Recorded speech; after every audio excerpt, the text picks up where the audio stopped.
বিয়ের পর ছেলেদের একটা কমন ডায়লগ, বিয়ে করে নাকি তাদের জীবন অশান্তিতে ভরে গেছে। আচ্ছা আমি বলি, কিভাবে অশান্তিতে ভরে গেল তাদের জীবন? সকালবেলা ঘুম থেকে উঠেই তারা নাস্তা রেডি পায়, দুপুরবেলা কি খাবে না খাবে সেটাও বাসা থেকে বউ যত্ন করে বেঁধে দেয়। তারপর সন্ধ্যার সময় যখন আপনারা কাজ শেষ করে বাড়িতে আসবেন, আপনারা যখন ফোন করে বলেন যে আমি আসতেছি, তখন আপনাদের জন্য আমরা ঘর বাড়ি সুন্দর করে পরিপাটি করে গুছিয়ে রাখি। কেন? মহারাজা আসবে।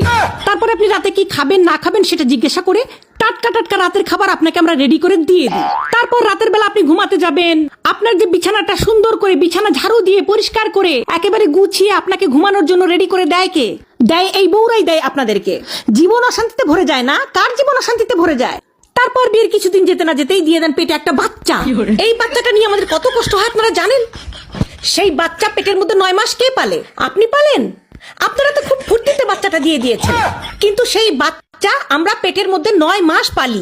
পেলে সেই বাচ্চাটাকে ছোট থেকে বড় করি আমরা।